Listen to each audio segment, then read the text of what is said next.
Minasan, konnichiwa e bentornati sul canale. Da quando Sayaka Mitani ha abbandonato il suo lato buono per abbracciare l'oscurità, ha suscitato grande curiosità nell'interesse dei fans di tutto il mondo.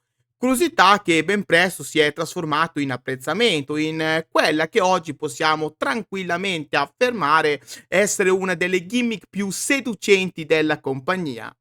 Oggi dunque parleremo di uno dei personaggi più affascinanti della Stardom, Saya Kamitani, e della sua nuova gimmick, Phoenix Queen.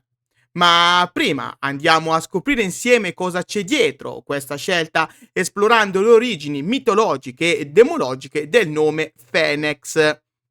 Nell'ultimo periodo Saya Kamitani ha introdotto una nuova fase del suo personaggio, un'evoluzione, se vogliamo, chiamata Phoenix Queen. Questa gimmick ha catturato l'attenzione dei fans per la sua simbologia forte e le sue influenze mitologiche e occulte. Ma cosa si cela dietro questo nome?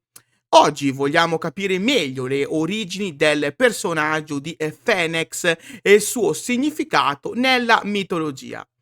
Phoenix è una figura molto particolare che troviamo menzionata nell'Ars Goetia, una parte del famoso grimorio Lesser Key of Solomon.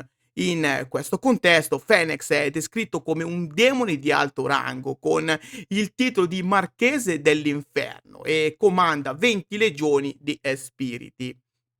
Phoenix appare inizialmente sotto forma di un magnifico uccello di fuoco, molto simile alla leggendaria Fenice, noto per il suo canto melodioso. Tuttavia può assumere una forma umana su richiesta dell'evocatore.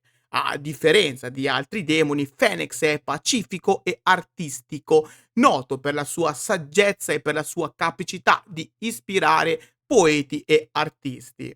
Il legame con la fenice è evidente anche nel suo nome. La fenice, uccello mitologico che brucia e risorge dalle proprie ceneri, simboleggia la rinascita, il rinnovamento e l'immortalità. Questo tema di distruzione e rinascita si collega perfettamente alla carriera e all'evoluzione di Saya Kamitani. La scelta di Saya Kamitani di assumere la gimmick Phoenix Queen non è casuale. La Fenice rappresenta la capacità di risorgere più forte dopo ogni caduta, una qualità che la Kamitani ha dimostrato più volte nel corso della sua carriera.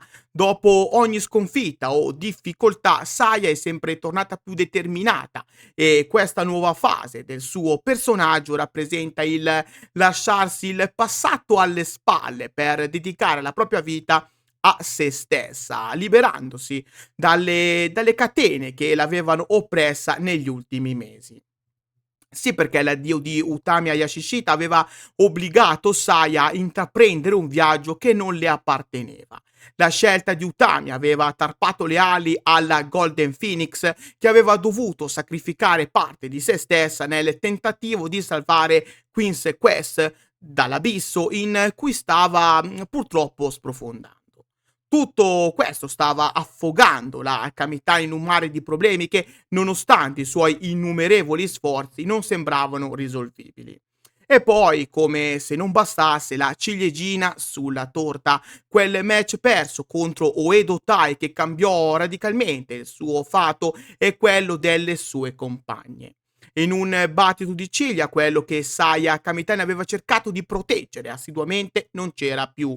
Tutto quello per cui aveva sacrificato l'inimmaginabile non c'era più. Era svanito come neve al sole. Saya si era ritrovata da sola a combattere contro il mondo intero. E allora, quando sembrava ormai tutto perduto, ecco che la Kamitani compì il passo definitivo che la portò a dire addio a Golden Phoenix per lasciare spazio alla nascita di Phoenix Queen. Una versione di Saya migliorata, se vogliamo, più audace, più sexy e soprattutto senza più alcun scrupolo e disposta a tutto pur di raggiungere i suoi obiettivi. Ma c'è di più. Il fatto che Phoenix nella demologia sia un demone artistico e non violento riflette anche l'aspetto creativo e strategico del wrestling di Saya. Come Phoenix ispira gli artisti, Saya potrebbe voler rappresentare una forma più elevata e artistica di wrestling, combinando tecnica, potenza e un'estetica unica. Il simbolo della Fenice è usato spesso nelle arti e nello sport per rappresentare atleti che, nonostante le difficoltà, riescono a tornare più forti di prima.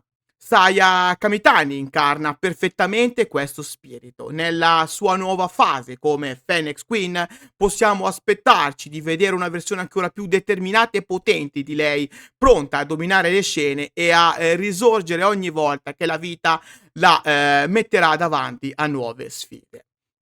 Con la gimmick della Phoenix Queen, Saya Kamitani sta riscrivendo il suo futuro nel mondo del wrestling. La sua connessione con la figura mitologica e demonologica di Phoenix non è solo un simbolo di potere e rinascita, ma anche di creatività e resilienza.